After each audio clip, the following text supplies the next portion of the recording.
Greetings and welcome to the newsroom for the first time in 2021 and as part of the VLGA Summer Series. Welcome to Kathryn Arndt, CEO of the VLGA. How are you, Kathryn? I'm very well, Chris. How are you? I'm excellent, thank you. Did you have a nice break? I know you went travelling because I saw your Twitter and Facebook activity, which has made the rest of us very jealous. Oh, look, I did actually go travelling and got stuck in Coolangatta when some of the borders closed again, but I'm not complaining. It was delightful. I got to see dolphins on my daily walk and do a little bit of fishing, throwing the fish back, of course, and enjoying the surf and the sunshine. How did you go with the new permit system for travelling interstate? Look, I found it very simple. And I thought that the team of people who greeted you at arrivals at Melbourne Airport were doing a fantastic job. And, you know, my hat goes off to all of those who are, you know, working on the front line during what is a continuing COVID environment. Let's get into some news, shall we? There's been a bit happening. So a few news stories that I wanted to highlight and get your thoughts on, Kathryn. It's been a busy time, and one that particularly caught my eye was the recent discussion that's happening at a national level about local government's lack of a seat at the table at national cabinet, and some really good points being made about how, particularly as we move into vaccine rollout stage, local councils are uniquely placed to be a part of that. And a lot of mayors are saying our sector, should have a voice in the discussions that are happening at the national level. Yes, Chris, I watched that interview. I think it was with one of the VLGA board members, the Australian Local Government Association. And what wasn't entirely clear to me was whether the mayors themselves wanted to be on or involved on that national cabinet, or to have their representation occur via VLGA. As we know, VLGA did have a seat on COAG when it existed, albeit wasn't a particularly active seat. As we know with COAG, there were very many reasons why that wasn't working particularly effectively for all levels of government. So I think what struck me in that story was that once again we see during a pandemic situation, as we have during fire season, droughts, floods, local government are at the forefront of delivering services to the community. Now, of course, the state government is rolling out a lot of their responses to COVID at a regionalised level.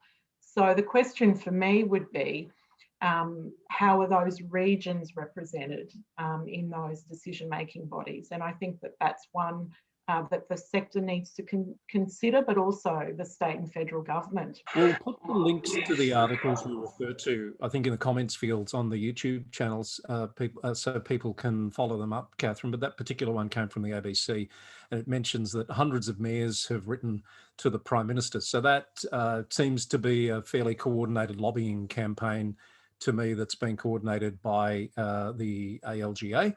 The new president, Linda Scott, is featured in that interview. Yes. So we'll keep an eye on that to see whether anything comes of it, particularly as we move into the vaccine rollout phase in this country. Yeah, and look, I'd really encourage our listeners to put any of their thoughts or opinions on our comment section of the YouTube page, or even directly to us here at the VLGA. Another one that's coming out of Sydney is an opinion piece from a local mayor who has called into question that separation of powers, I'd call it, between councillors and the executive of council organisations. He seems to be basically saying, and forgive me, I'll find his name in a moment, he is basically saying that councillors should have the power to appoint and sack all executive levels of staff within councils. Yes, I read that, and I was intrigued with some of the suggestions that mayor made. Of course, in New South Wales, the system is even more devolved in some ways than the Victorian system, in that I believe they have independent committees that assess planning applications in New South Wales at the local government level, whereas, of course, we know here in Victoria, that accounts for about 80, well, no, not that much, but certainly a significant part of the council's time. But this mag goes further to say that, yes, as you said, Chris, that the council group should be responsible for executive appointments beyond and below the CEO level, that they need to be involved in managing these multi-million-dollar service delivery businesses. Now, of course, I mean, you've got a question, and of course I haven't had the opportunity to talk to him about that directly, what his understanding then would be about the role of the councillor group in the actual governance of the organisation. He did compare the role of a council group to a role of a board of directors, I believe, in that article, but of course board of directors themselves don't get involved in that level of operational decision making that the mayor is suggesting the councillor group should do. And I would question whether in fact the councillor group would be best placed to be getting into that level of management of what is a service delivery technical business.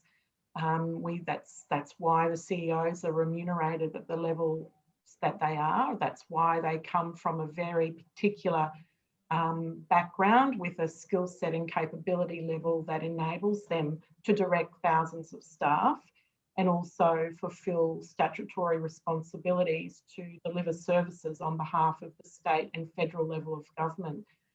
But again, I'd be really interested to hear the thoughts of our listeners about that. Kathryn, I wonder, this might be a little bit provocative, but I wonder if we'd be reigniting this debate if we hadn't been through the last 12 months where we've seen a lot of mayors particularly questioning their role when they've been sort of shut out because of lockdowns and things while the administration goes about its business as obviously it has needed to do. Yeah, good question, Chris. We certainly did hear that from a lot of mayors and also councillors generally. And we must be mindful that it was also an election year. So often the councillor group, understandably, in those positions would be campaigning quite actively in a different way than they were able to do in this election cycle.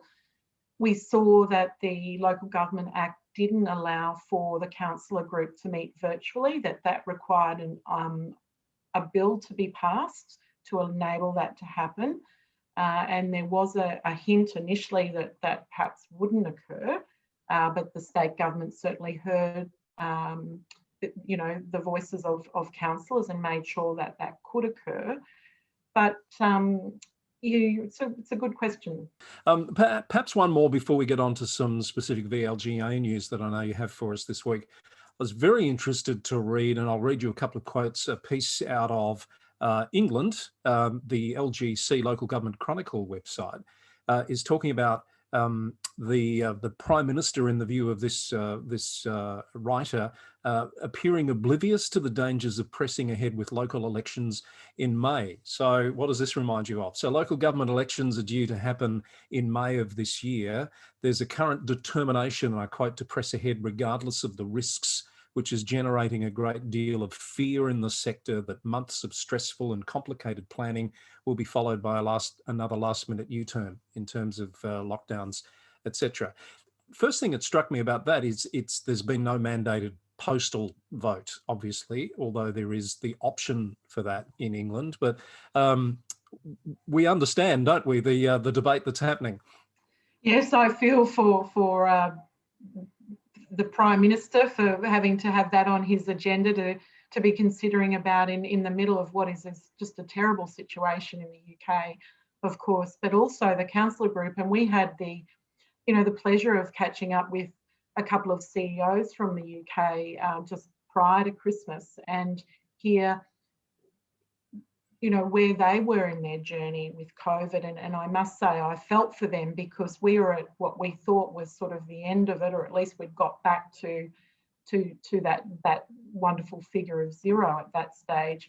And yet they were only just about to commence their harshest lockdown periods, which I think have now even become harsher since we did speak with them. So my understanding also in the UK is that there are significantly more councillors per council than we do have here, and that's because they're larger councillor groups, and they also have extensive responsibilities above and beyond what our own local councils are responsible for.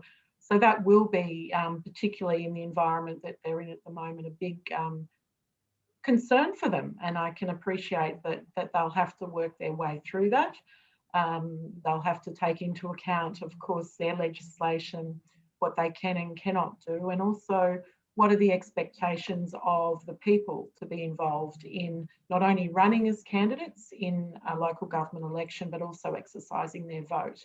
Examples of candidates being fined by police for being out campaigning when they're apparently not meant to be. But I thought this was interesting too, Kathryn. A survey done by the LGIU of 353 council leaders, chiefs and basically governance officers, I believe. Only 1 in 10 believe the polls should take place in May, and more than 2/3 are advocating a delay until the autumn in the UK. Wow, that's pretty telling, isn't it? Certainly is. All right, we'll put the link to that in the show notes if people would like to delve into that a little bit deeper. What about some local VLGA news, Kathryn? Because I understand your AGM is just around the corner. We have our AGM on the 25th of February, commencing at 4:30 p.m. That will be a virtual AGM. It's actually our 2020 AGM as an incorporated association. The VLGA, as were other incorporated associations, were granted an extension of 6 months to hold last year's AGM, and that was because of COVID. So our 2020 AGM will be on the 25th of February, 4:30 p.m. via Zoom. We do have some special resolutions to put to the membership, essentially just tweaking an anomaly in the Constitution that comes up every council election year. So every 4 years in terms of the VLGA Constitution. So it's nothing substantive, but we do need our members there to consider that and to extend a vote in favour of those changes. The other thing that's coming up really quickly is our annual Leadership Development Program, Fast Track.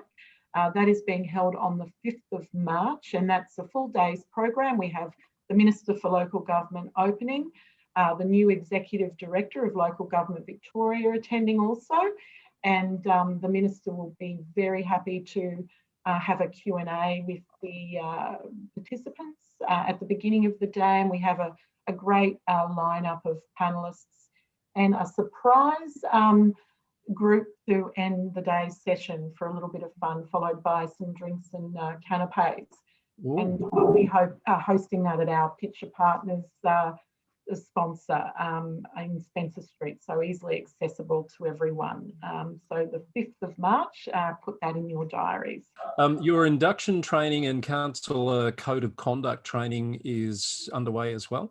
That's right, we're rolling that out very quickly, and Steve Cooper is on the road delivering not only councillor induction training, but also code of conduct training, which we're doing in partnership with Justicia lawyers. So Melissa Scadden, who a lot of our viewers would be familiar with, she's sat on a couple of panels of VLGA Connect.